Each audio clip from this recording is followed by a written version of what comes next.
샬롬, 성삼위 하나님의 성호를 찬양하며 오늘은 전도서 11장 1절로 10절의 말씀을 나눠봅니다. 사람의 생명은 하루아침에 어떻게 될지 모른다라고 말씀을 드렸습니다.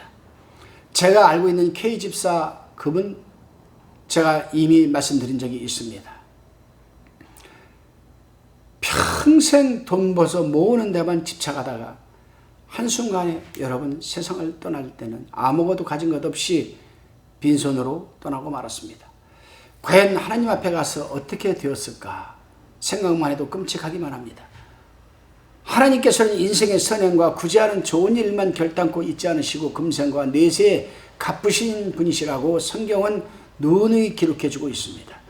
잠언서 19장 17절에도 기록되어 있습니다. 그러니 성경은 어느 때든지 선행을 게으르지 말고 시행하라고 말하는 겁니다. 본문 1절로 2절의 말씀입니다. 1절에 보면 너는 내 식물을 물 위에 던지라 여러 날 후에 도로 찾으리라 이렇게 얘기를 합니다. 이 말씀은 하나님의 일을 하는데 물질을 사용하든지 어려운 이웃을 위해 물질을 사용하든지 보상을 바라지 말고 무용의 헛된 일같이 생각하고 베풀라라는 것입니다. 그렇게 하면 반드시 하나님께서 갚아주신다는 것이죠. 그래서 가난한 자를 구제하는 것은 여호와께 꾸이는 것이라고 잠언서 19장 17절에서 말하는 겁니다. 여러분들은 어떻게 삶을 영위나가고 계십니까? 제가 아는 권사님이 한 분 계십니다. 저도 종종 어려울 때 그분한테 도움을 받았던 일이 기억납니다. 그분은 이미 세상을 떠나서 하나님 품에 가 계신 분입니다만 종로 2가에서 그 주단 즉 결혼을 준비하는 신랑 신부 그 주단을 그 사업을 했던 분이십니다. 근데 그분은 며느리가 알아서 다 하는데 그분은 출근을 하면은 저 구석에 책상에 앉아서 늘 기도하면서 수첩을 큰 걸 노트를 펴놓고 보고 있어요. 지난달에 얻은 수입은 이달에 어디에다가 제가 보낼까 늘 그분은 그 생각입니다. 특이한 거는 또 그분은 해외 선교사들은 돕지 않아요. 국내에 있는 어려운 목사들, 어려운 교회를 돕습니다. 그래서 저한테도 언젠가 한번 어떤 모임에서 만났는데 목사님 시간 되시면 한번 종로에 나오세요. 제가 맛있는 거 사드릴게요. 그래서 제가 그 당시에 좀 일이 있어가지고 만났습니다. 권사님, 지금 부산에 이런 교회 목사님이 계십니다. 저하고 함께 가보셔도 좋습니다. 근데 그 교회에 지금 꼭 이 부분이 필요한 부분인데 제가 도울 수 있는 상황이 아니네요. 알았습니다. 목사님이 추천하는데 제가 기도하겠습니다 하더니 그 다음날 전화가 왔습니다. 목사님, 그분 좀 계좌번호 좀 주시겠습니까? 아니면 목사님한테 보내드릴 테니까 보내드리시던가요? 아닙니다. 제가 권사님 전화번호를 그분에게 드리겠습니다. 그래서 했더니 그 권사님이 그분에게 그분이 필요한 것은 600만 원이었는데 1000만 원을 보내드리더라고요.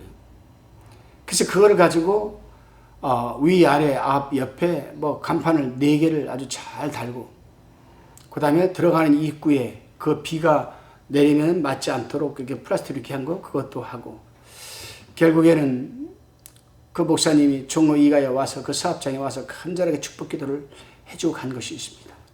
그 권사님은 과연 하나님 앞에 가면 얼마나 많은 상급을 받아 있을까 그런 생각을 종종 하게 됩니다.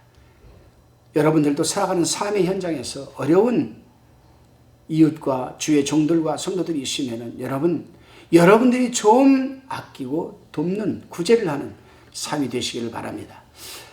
본문 3절로 6절까지에 대한 나눔입니다. 구름에 비가 가득하면 결국 땅에 쏟아지는 것 같이 폭풍우가 지나가면 쓰러진 나무가 그곳에 있듯이 이 땅에 심판이 임하면 사람들은 별 수 없이 자기의 당할 일을 당하게 되는 것입니다. 그러므로 그때가 이르기 전에 우리는 선행을 해야 됩니다. 또 그렇게 교훈하고 있습니다. 그래서 뭐라고 합니까?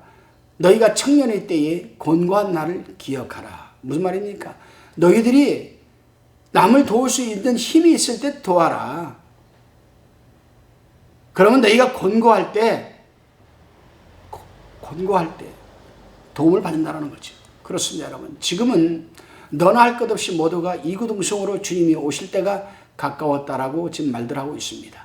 그럼에도 불구하고 그들이 살아가는 모습을 보면 자신과 그 가족 중심이지 그 이상 그 이하도 아닙니다. 하나님의 사람들은 먹을 힘이 있고 손과 다리에 힘이 있을 때에 하나님을 위해서 일을 해야 할 겁니다. 너는 청년일 때 곧 공고한 날이 이르기 전 나는 아무 낙이 없다라고 할 해가 가깝기 전에 너희 창조자를 기억하라. 또 흙은 여전히 땅으로 돌아가고 실은 그 주신 여호와께로 돌아가기 전에 기억하라. 하나님은 모든 행위와 모든 은밀한 일을 선악간에 심판하시느니라. 전도서 12장 1절로 14절 이렇게 쭉 기록되어 있습니다. 오늘 본문 4절에 보면은 풍새나 구름을 살펴보는 자 이렇게 얘기를 합니다. 이 말은 사소한 일기장애를 예상하면서도 파종이나 추수에 착수하기를 주저하면 마침내 그 일을 하지 못할 것이라고 얘기를 합니다. 여러분 생각해 보십시오. 파종을 해야 되는데 파종하지 않고 가을에 수확할 생각을 하면 되겠습니까? 아니에요. 씨를 뿌려야 곡식이 나는 거 아니겠습니까? 그렇습니다. 의를 위하여 너무 조건을 따지면 좋은 일을 할 수가 없지요. 하나님을 위한 일은 모험할 수 있는 자만이 할 수가 있는 겁니다. 모험할 수 있는 자. 중요한 것은 우리는 하나님께서 갚아주시는 은밀한 미래의 섭리를 모두 다 예측할 수는 없습니다. 그러므로 우리는 물질로 주님의 일을 봉사할 경우가 생기면 어떤 종류의 것이라도 협력해야 합니다. 그것이 여러분들에게 크나큰 축복으로 다가옵니다. 다시금 본문 7절로 10절을 살펴봅니다. 사람은 현재의 삶을 즐겁게 살아야 한다고 합니다. 그러나 많은 사람들이 근심과 걱정으로 지내고 있습니다. 왜 그럴까? 한마디로 죄 때문입니다. 우리가 현세의 삶을 즐겁게 살려면 죽을 날이 올 것을 내다보고 하나님의 말씀을 지켜내야 합니다.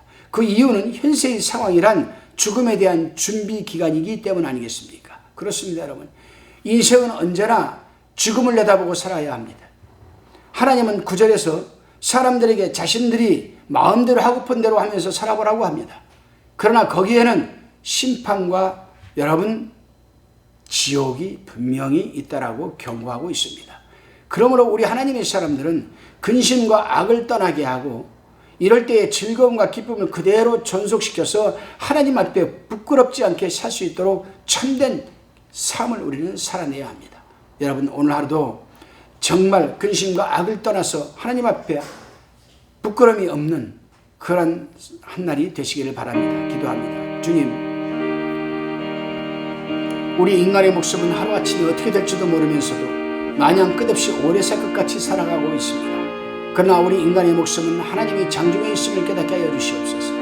우리가 이 세상에서 살아있는 동안은 영원한 영생을 준비하는 기간임을 잊지 말게 하여 주시고 어떤 상황에서든 하나님의 영광을 위한 일과 이웃을 위한 일에 몸과 물질을 다하여 적극적으로 봉사하며 헌신하며 섬기는 삶을 살아내게 하옵소서. 감사드리옵고 예수님의 이름으로 기도드리옵나이다. 아멘.